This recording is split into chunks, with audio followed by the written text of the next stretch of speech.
The twang of the banjo resonates in American country music and bluegrass. But this down-home sound actually has its roots in Africa, with slaves who came to America and wanted something that sounded like the instruments from home. They devised the banjo, and the rest is music history.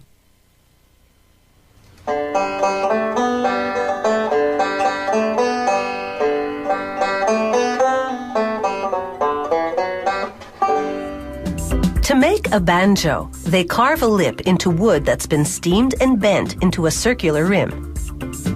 They measure the rim carefully. It must be a perfect fit for this metal tone ring, so they do a preliminary fitting. The wooden back of the banjo acts as a sound resonator. They embellish it with some plastic trim to give it a more stylish look.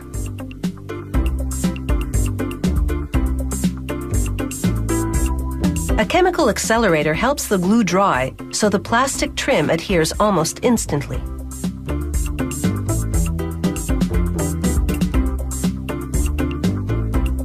They sand it until the plastic is flush to the wood.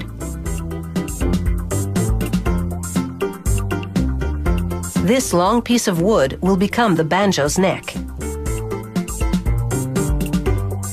Using a table saw, they cut a long slot into the neck to allow them to install a metal adjusting rod later.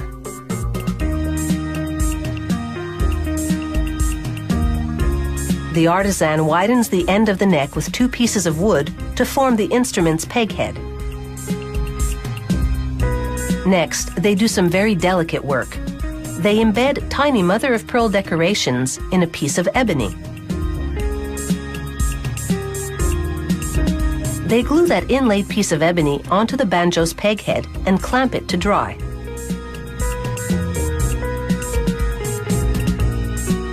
Now it's over to a saw with 22 blades.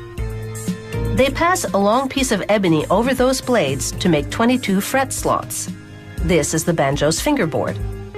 Once it's been adorned with more inlaid decorations, they glue the fingerboard onto the banjo neck. At this point, they trim the edges of the banjo neck and peg head down to size.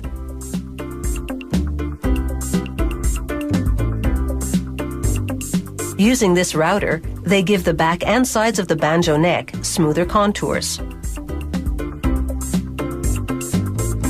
The rounded edges will make the instrument easier to hold and play. They finalize the shape of the neck with a rasp, then give it a thorough sanding.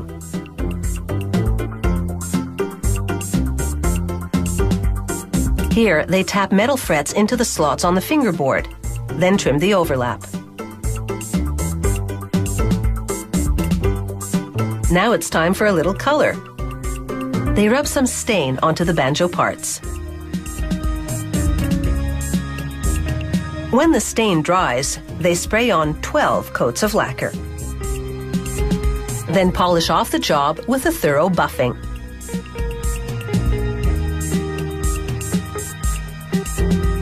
Now all the pieces come together, beginning with the pre-fitted tone ring and wooden rim. The plastic head through which the banjo's sound will radiate fits on the tone ring. They secure the head with a tension hoop and little hooks. Tightening these hooks will stretch the plastic head to adjust the tone. They attach the banjo neck with its peg head and secure it with metal rods. They screw the tuning pegs into the peg head, then pull a string up to the tuning peg and tighten it.